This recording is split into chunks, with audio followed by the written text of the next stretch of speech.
a master predator lurks.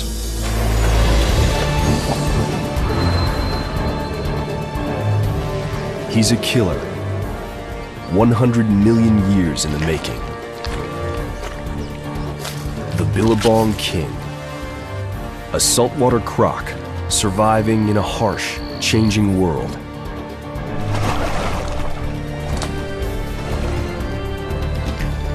This is a crocodile as he has never been seen.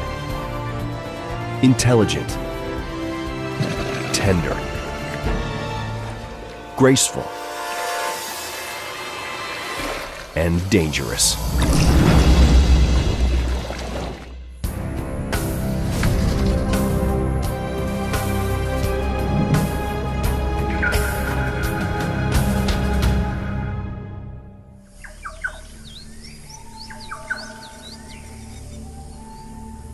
Dawn, Australia's Northern Territory.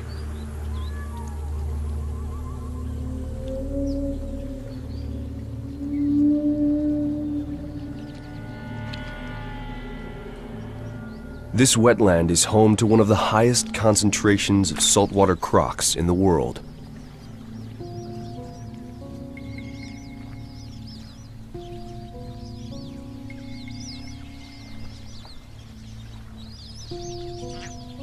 During the wet season, it's a fertile gathering ground for all manner of thirsty creatures. They mingle in rivers and billabongs, backwater creeks that swell with the rains.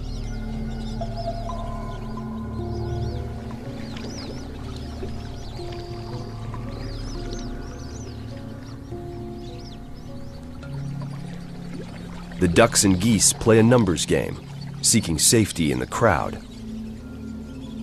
But to the crocs, any individual would make a tasty meal.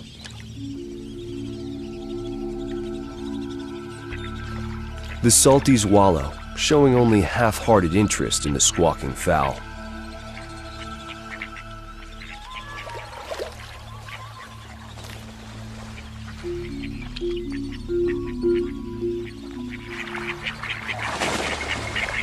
Feeling safe, the ducks focus on their own displays of dominance and bravado.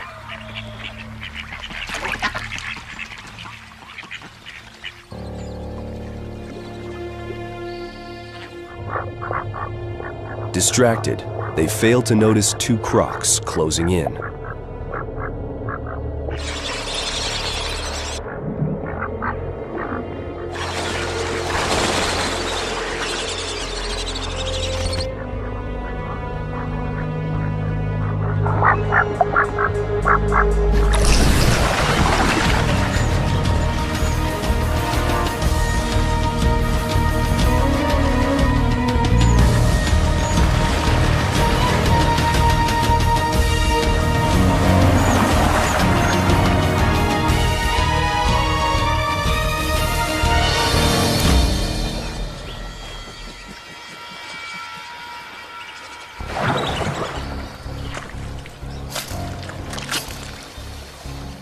This meal is too small to share, but the victorious croc is not home free yet.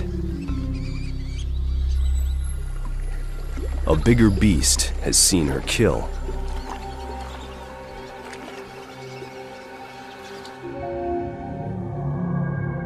This is no ordinary croc. It's the Billabong King, a battle-tested 5.5-meter male who dominates these waters.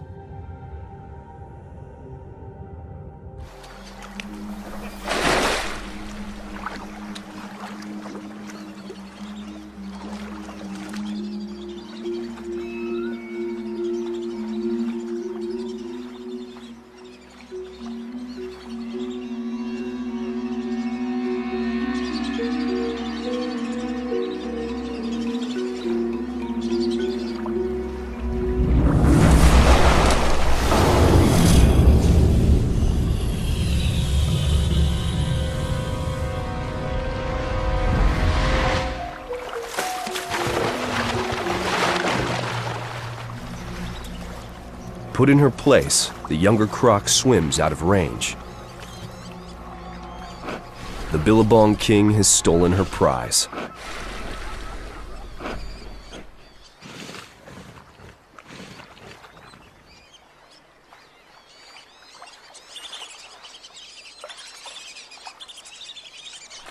The king prepares to swallow his tasty morsel. But before he can eat, his young rival returns.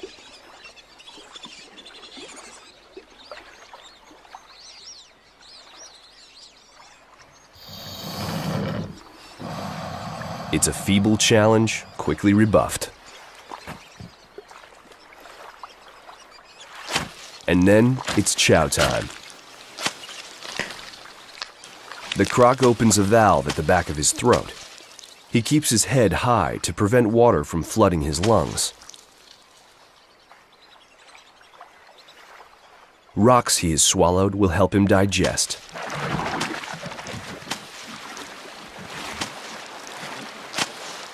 As the dominant salty on this stretch of river, the Billabong king sits firmly atop the predatory food chain.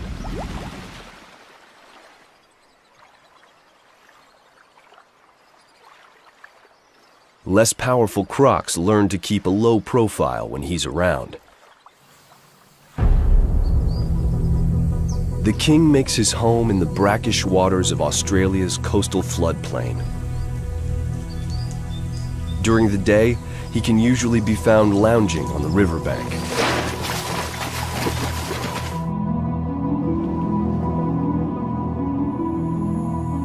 But others of his species venture further inland, to the shores of freshwater streams, or surf ocean waves many kilometers off the coast. Saltwater crocs range throughout the lowlands, from India to the northern coast of Australia. They thrive during the wet season, when water and food are easy to find.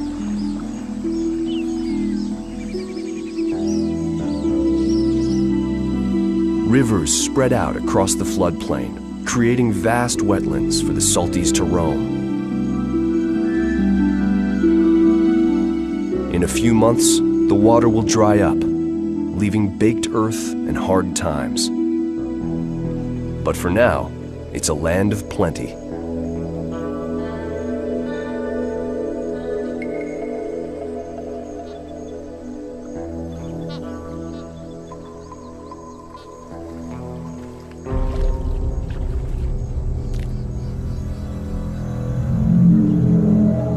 The Billabong king patrols his territory. He's keeping an eye out for males who might challenge him, and females he can woo. The wet season is also the season of love. Another male croc swims near, looking for a fight.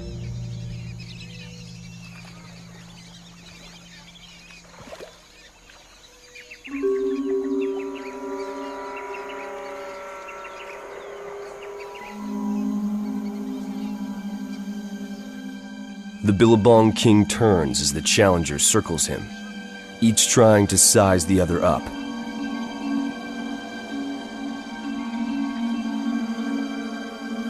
The challenger doesn't blink. The king raises his body out of the water to intimidate. The challenger follows suit.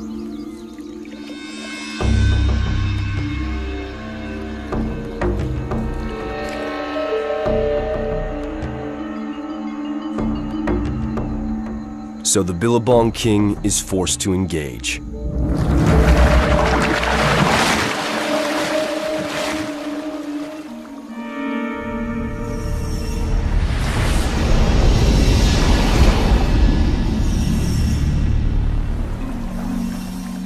The battle is violent, but brief.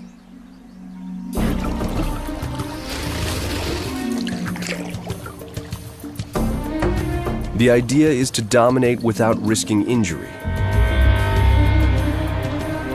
A raised snout from the challenger signals surrender.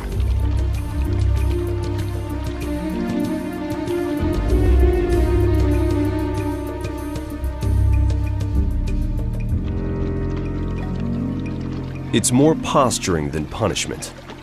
But the Billabong king is a seasoned veteran with swagger to spare.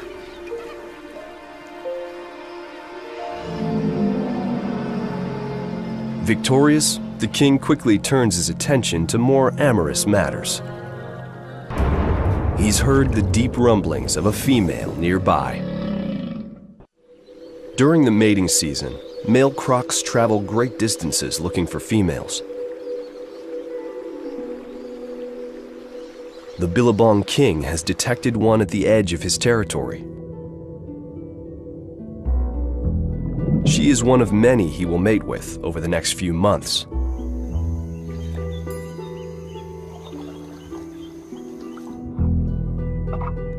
Mating happens in the water.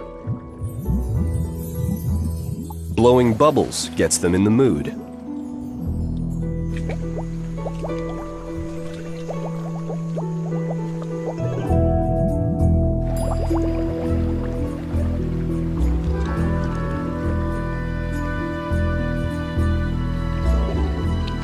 When the time is right, the female raises her snout in submission. The king quickly approaches.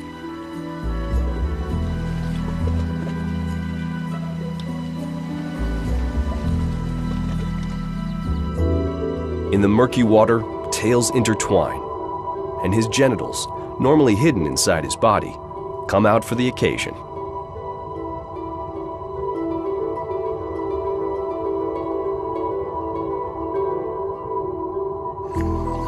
The two may mate several times over the next few days.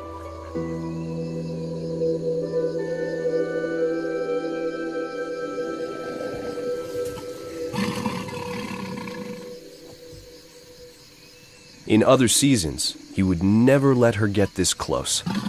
But tonight, their interactions appear almost tender.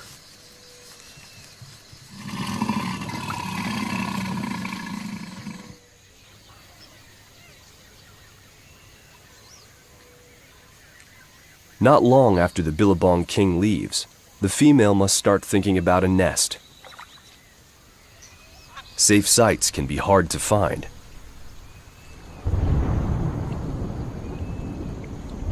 She's looking for a spot close to the water, but high enough to stay dry. She might build several nests before settling on a location.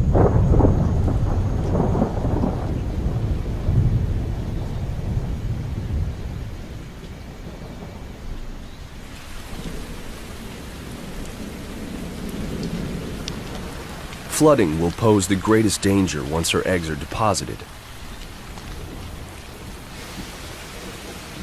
At the height of the wet season, it rains almost every day. Dry ground can become submerged riverbed in a matter of hours.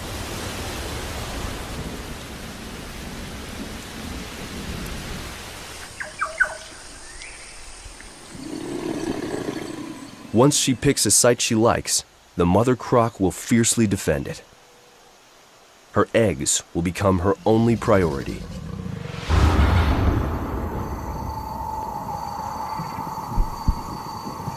About 6 weeks after mating, she's ready to lay.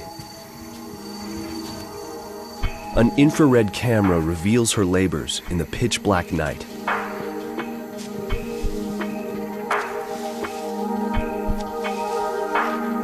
She starts by opening up the nest she has so painstakingly constructed. Short bursts of digging are punctuated by frequent rests.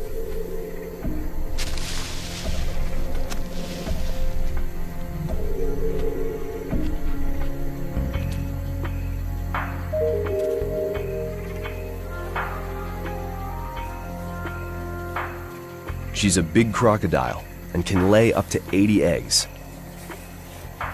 Some have been fertilized by the Billabong king, but other males have mated with her as well.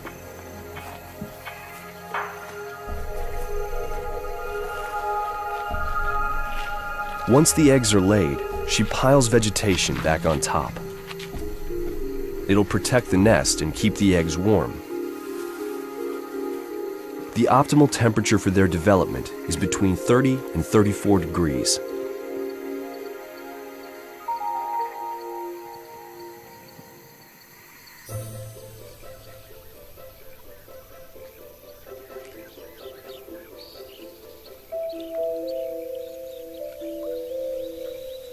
It's morning in the Billabong. Many animals are up and about. The cold-blooded crocs are lounging in the morning sun.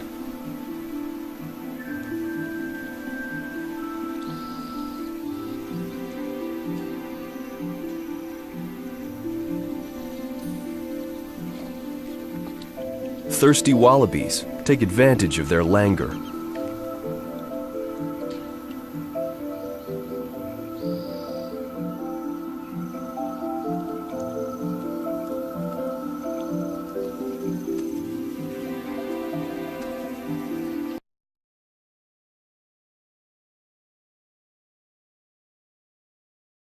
But they're not great hunters on land, where their prey can see them coming.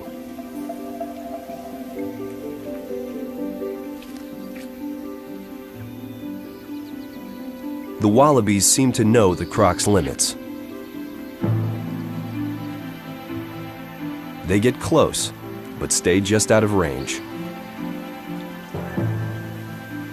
It's a safe strategy on land.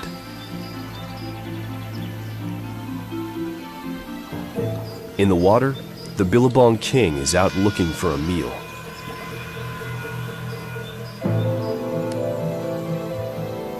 He watches as the wallabies slowly make their way to the water's edge.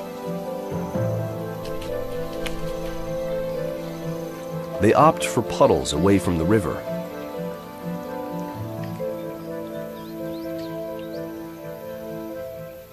Or search for spots that seem too shallow for a croc to lurk.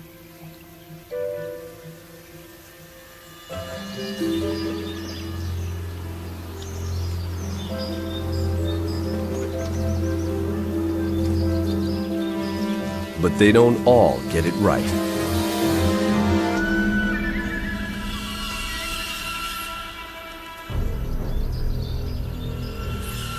The king sights his prey from a distance, then begins his stealth attack.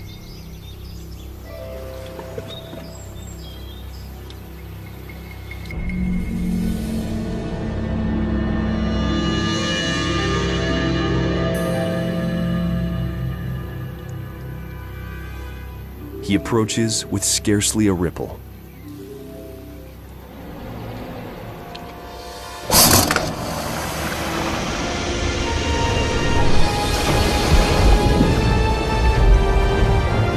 With a strike speed of more than 12 meters per second, he gives his victim no time to react.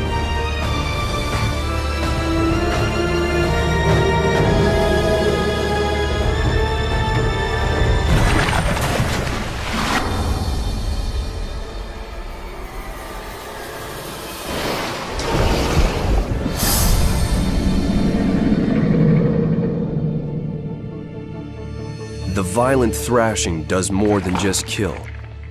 It breaks the wallaby's body into bite-sized chunks that the crocodile can swallow.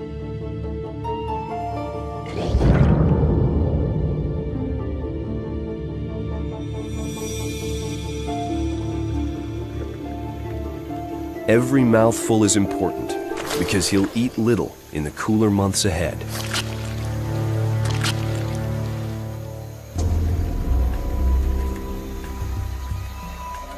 As the Billabong king fattens himself up in the river, his offspring are getting ready to hatch. After almost 3 months in their hard-packed nest, the baby crocs begin breaking out of their shells.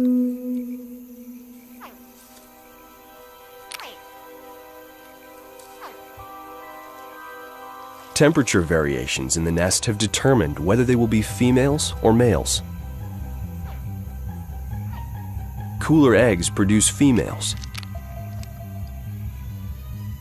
The warmest ones hatch stronger, faster-growing males.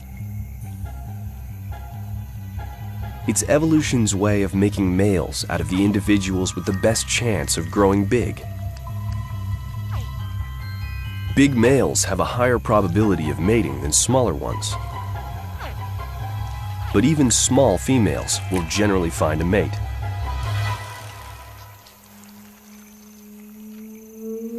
Remarkably, nature has found a way to select for size and strength in the males, even before they are born.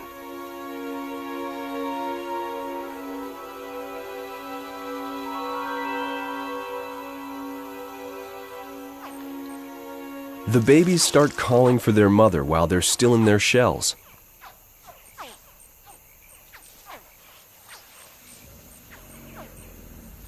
They'll need her help to get out of the nest, which is hardened into a rigid cement-like fortress.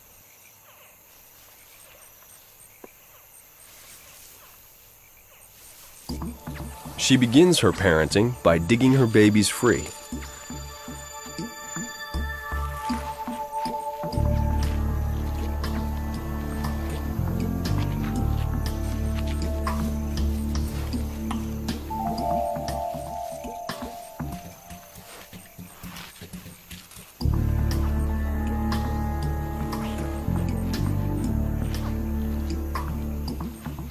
But the job gets harder from there.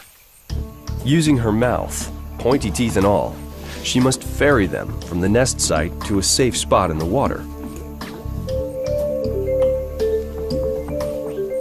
The hatchlings are not easily corralled.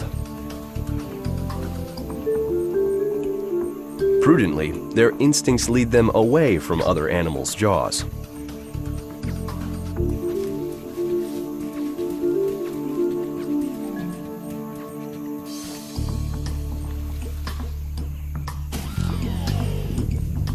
But once she gets a few into the safety of their watery nursery, the others hear their calls and follow them down.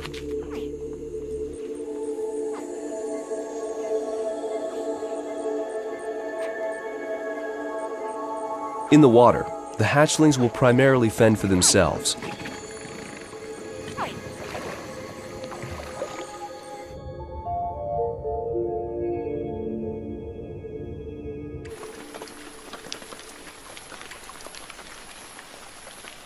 Their mother will try to watch over them for several more weeks, but they'll still be easy targets for birds, turtles, fish, and even other crocodiles.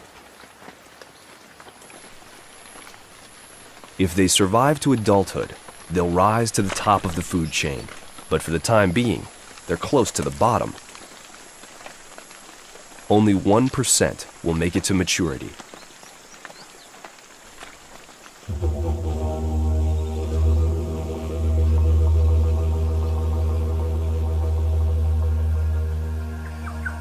It's now May in Australia, the beginning of the dry season.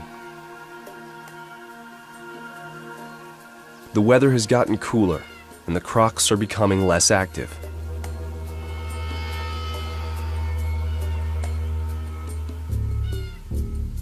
Cold-blooded, they rely on the sun, shade, and water to keep them around 32 degrees.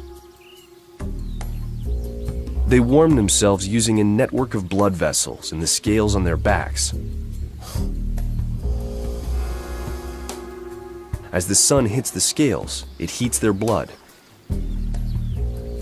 It's an effective system, but slow.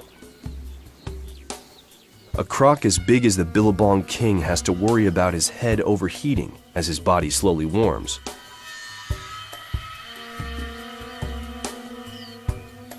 Some scientists believe crocs open their mouths to cool their brains, using evaporation to draw away heat.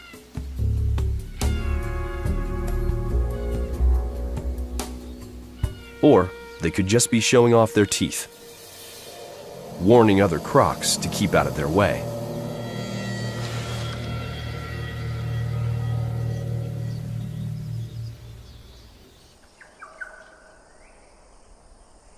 With no rain in more than a month, the massive floodplains, rivers, and swamps are starting to drain.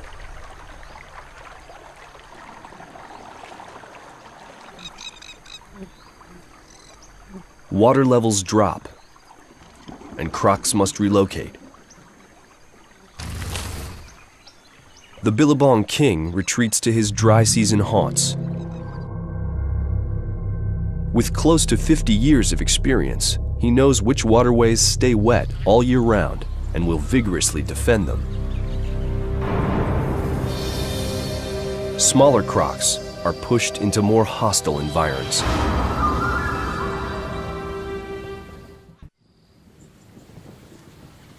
Australia's dry season is a dangerous time for baby crocs. On a muddy riverbank, the 3-month-old hatchlings are lucky to still have water. Their mother has chosen their nursery well. She remains nearby and will come at a distress call. But for the most part, she leaves her offspring alone.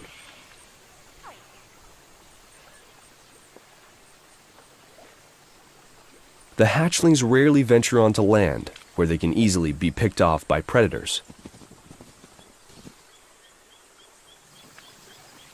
But the need for food breeds bravery, and they do make incursions ashore in search of crabs, insects, and other small creatures. A black-necked stork has a similar diet, with one added delicacy: the young crocs themselves.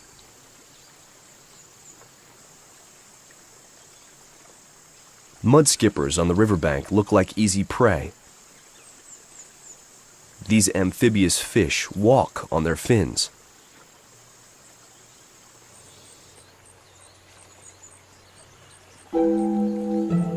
The hungry hatchlings find them impossible to resist, but difficult to catch.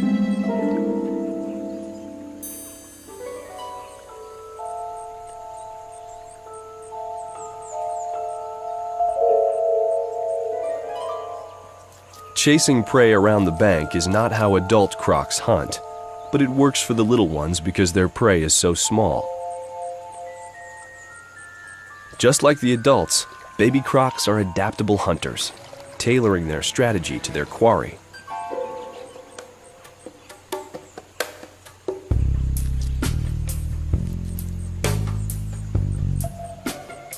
Today, there's an opportunity for crab.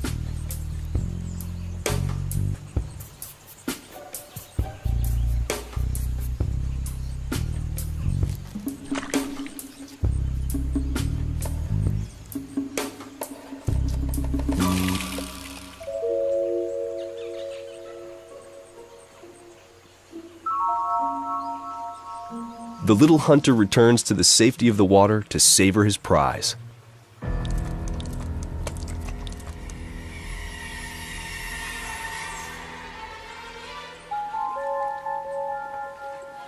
Unfortunately for his siblings, he's not the only one out hunting.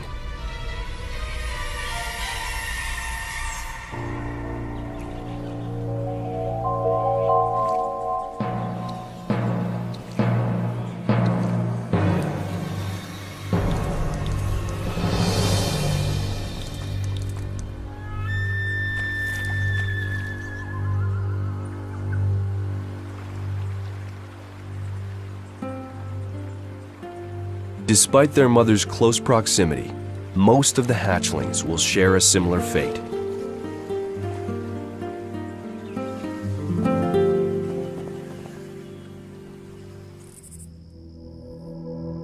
As the winter progresses, the floodplain continues to dry out. Rivers and ponds transform into vast expanses of parched earth. These are hard times for the residents of the floodplains.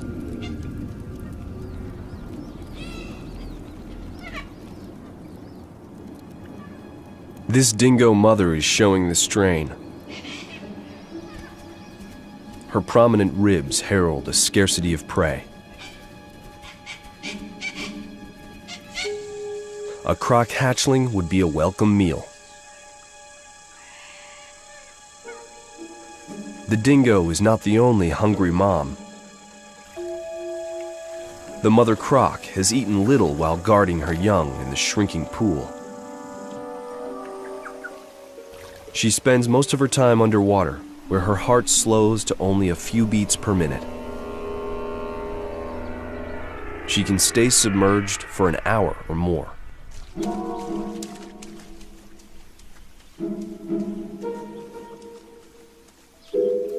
The babies with higher metabolism must breathe more often. They're vulnerable on the surface.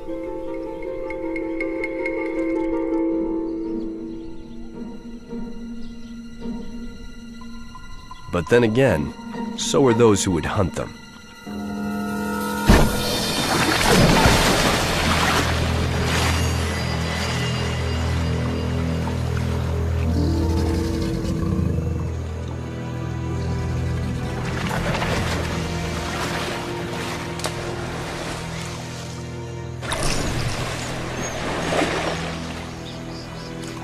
This is a welcome catch for the mother croc, and will probably be her last for a while.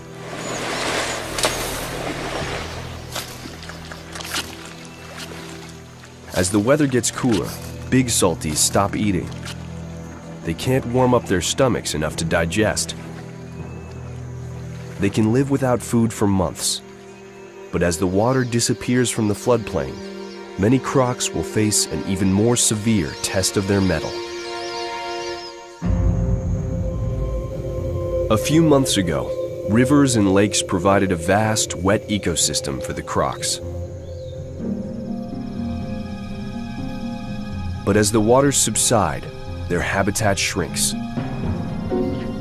Luscious channels become grass and dirt. The last muddy pools become crowded oases.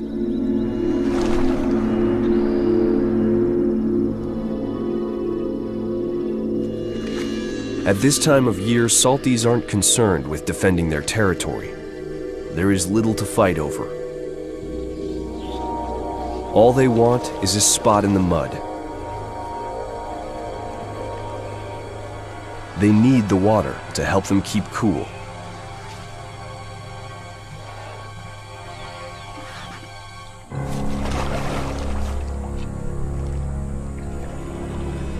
But as the pools dry and the crocs crowd closer and closer together, tensions do rise.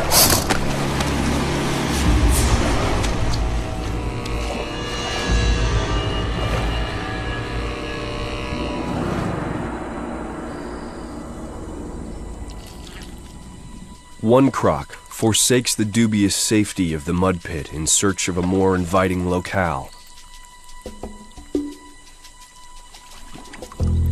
He sets off during the cool of evening, hoping to find another pool before dawn.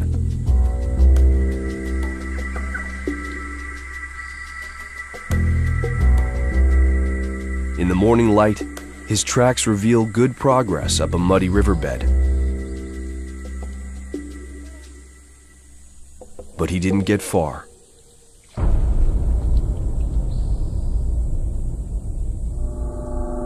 With no water in sight and no protection from the sun, he won't last long.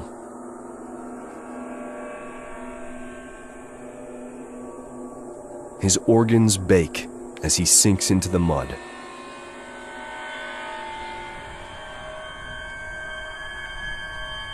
The long dry season is taking its toll.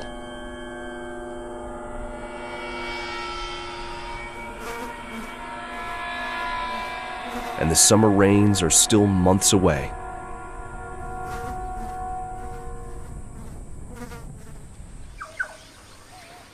The Billabong King is much better off. He's picked his winter residence with care and is sitting pretty in plenty of water. His half-century of experience is serving him well. He knows just how to survive the harsh dry season and keeps the cooling waters all to himself. He also knows a secret only a few other crocs know.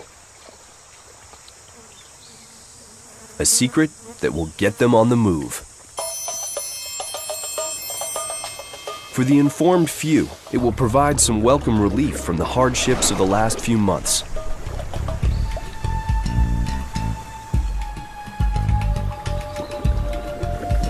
What sparks them to go is a mystery. But all at one time, they head for one specific spot on one specific river.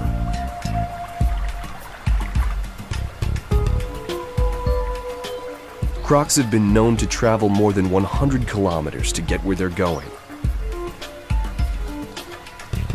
The Billabong King makes his journey with his usual languid grace. Others have to cross dry ground on their trip. But they seem to know their way and take care to avoid overheating.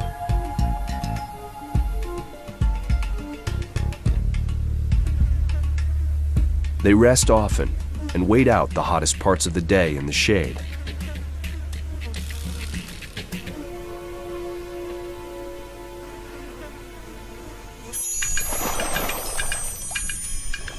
One by one, the salties arrive at the site.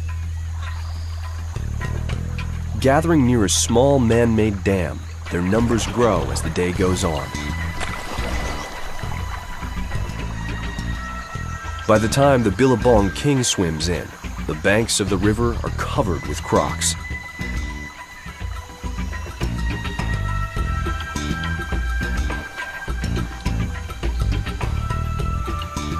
This special group is about to reap the rewards of their knowledge. In the dry season, as the river dries up, the dam separates the fresh water upstream from the salty ocean water below. But it also traps fish. Mullet, which swam upstream to spawn during the wet season when the river was high and the dam was submerged. Unable to get back to the ocean once the water level dropped, they gather by the hundreds just above the barrier. But tonight, a super high tide will set the fish free. It's the king tide, which happens only twice a year. It's why the crocodiles have come.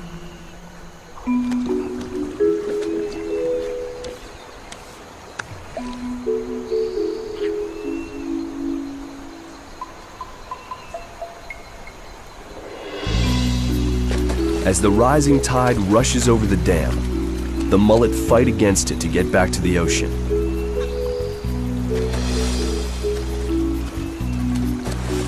The crocs are waiting for them.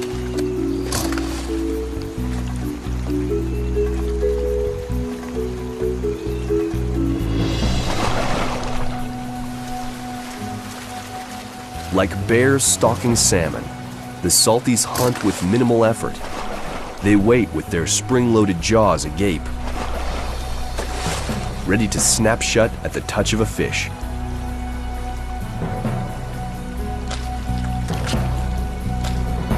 The crocs compete for the best spots in the river. And as usual, the Billabong King lays down the law. But there's plenty of fish to go around, and the crocs enjoy a hearty indulgence after a long season of want.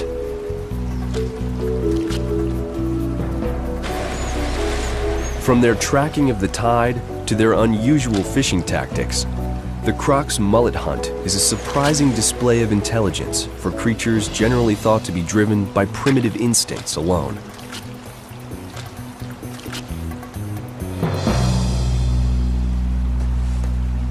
Stuffed, the Billabong King waddles off into the night. He has fared better than most during the difficult dry season and seems well poised for another year of domination.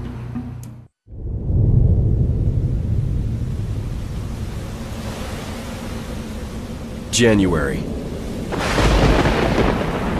The rains finally return, bringing much-needed relief to the parched earth.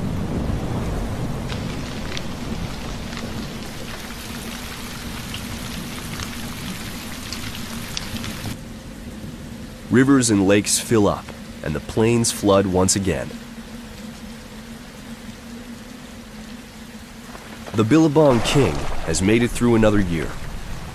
If his size is any indication, he's probably pushing 50.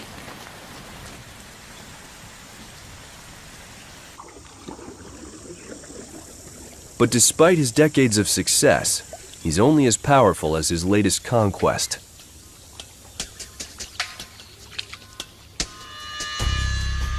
He doesn't go looking for a fight. but is more than willing to engage if he feels his dominance is threatened. Today, another salty is fishing in his space.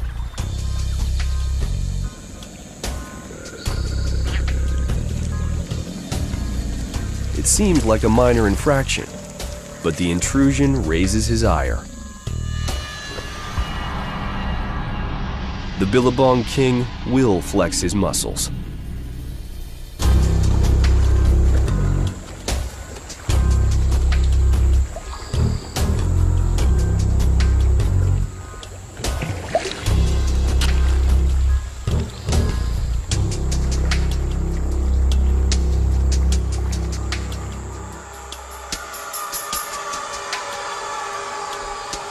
The rival croc is careful not to flaunt his fishing success.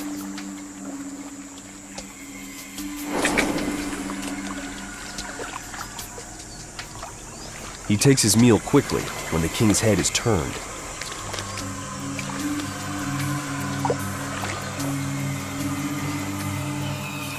Even so, he gets put in his place.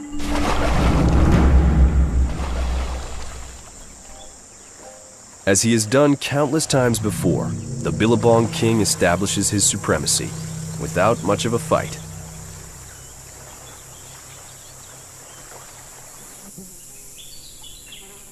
The hatchlings, his legacy, have a ways to go. They're almost a year old, with a lot of growing still to do.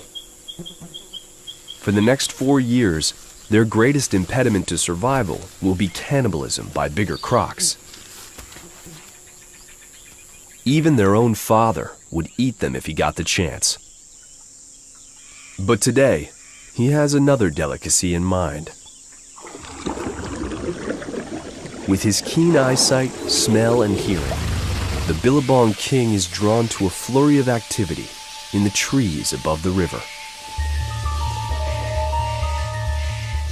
These are flying foxes, which often roost near the water after a night of foraging for blossoms and nectar.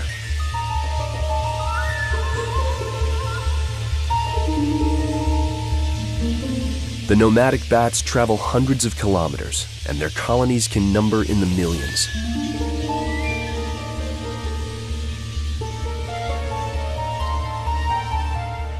Perched high above the water, this bat would seem perfectly safe.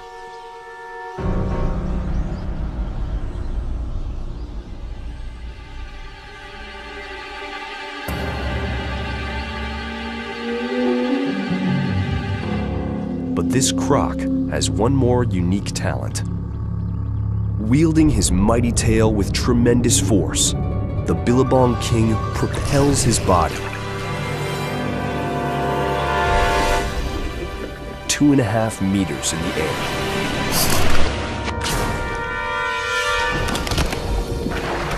The bat has no chance.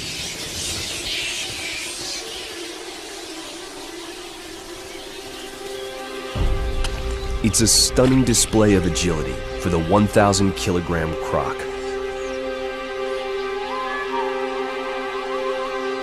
Just one more example of his adaptability and strength. A testament to his longevity and success. Year to year, he rises to every challenge, adapts to his environment, and cements his reign. 100 million years of evolution has created a creature a master predator lurks.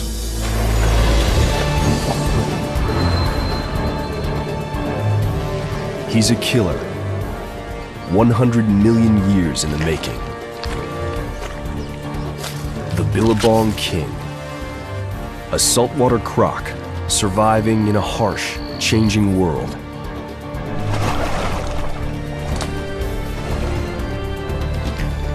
This is a crocodile as he has never been seen. Intelligent, tender, graceful, and dangerous.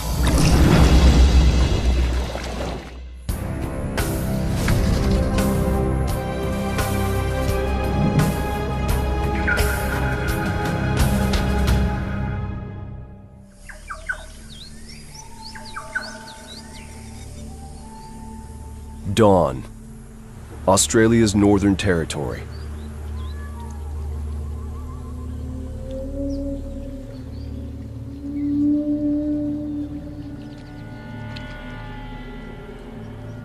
This wetland is home to one of the highest concentrations of saltwater crocs in the world.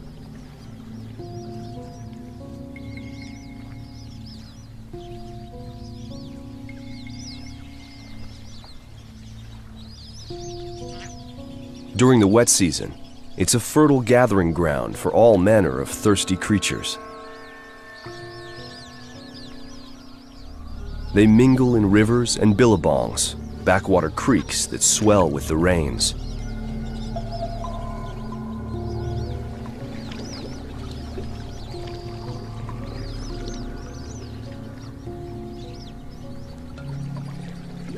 The ducks and geese play a numbers game, seeking safety in the crowd.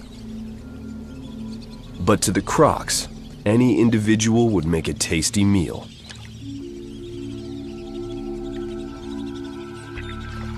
The salties wallow, showing only half-hearted interest in the squawking fowl.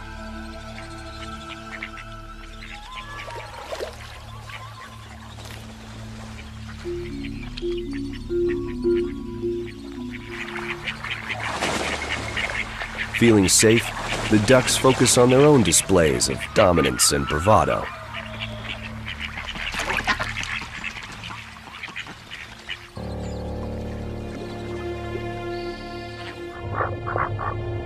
Distracted, they fail to notice two crocs closing in.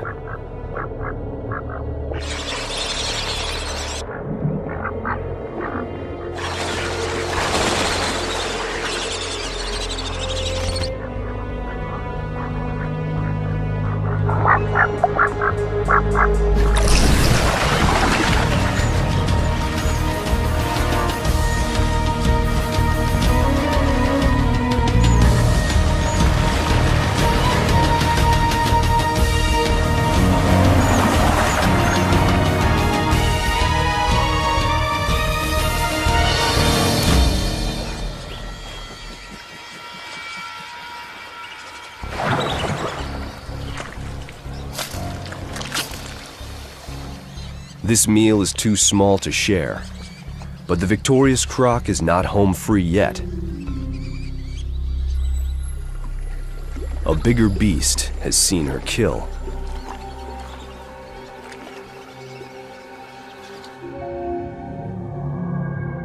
This is no ordinary croc.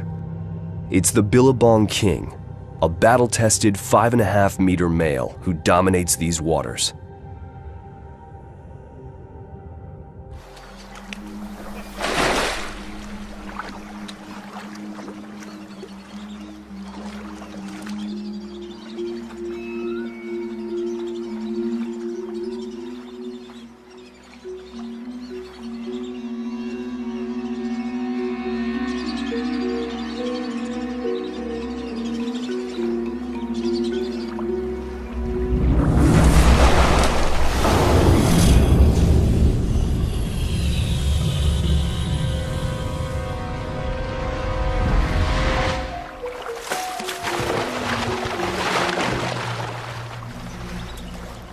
Put in her place, the younger croc swims out of range. The Billabong King has stolen her prize.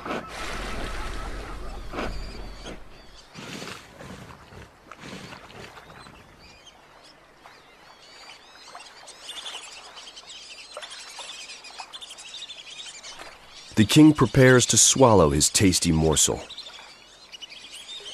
But before he can eat, his young rival returns.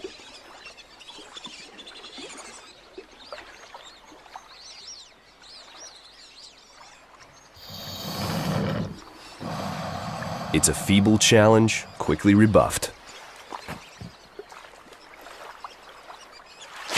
And then it's chow time. The croc opens a valve at the back of his throat. He keeps his head high to prevent water from flooding his lungs. Rocks he has swallowed will help him digest.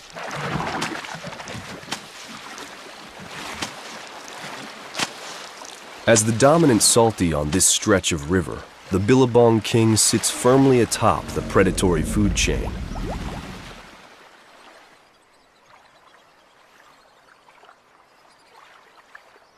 Less powerful crocs learn to keep a low profile when he's around. The king makes his home in the brackish waters of Australia's coastal floodplain. During the day, he can usually be found lounging on the riverbank.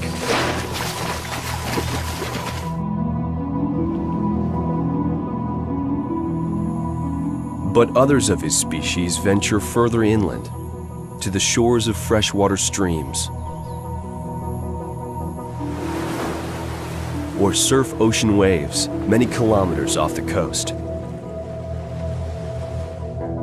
Saltwater crocs range throughout the lowlands, from India to the northern coast of Australia. They thrive during the wet season, when water and food are easy to find.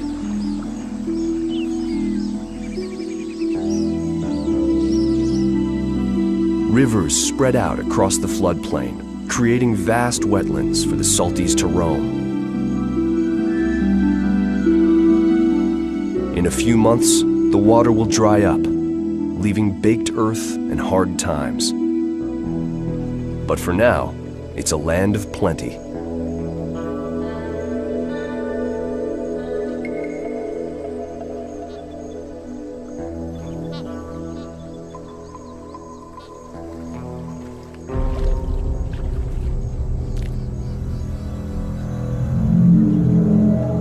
The Billabong king patrols his territory. He's keeping an eye out for males who might challenge him, and females he can woo. The wet season is also the season of love. Another male croc swims near, looking for a fight.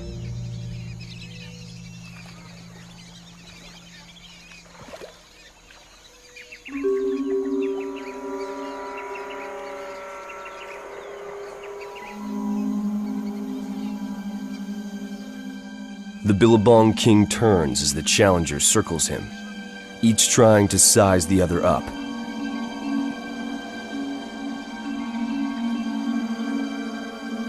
The challenger doesn't blink.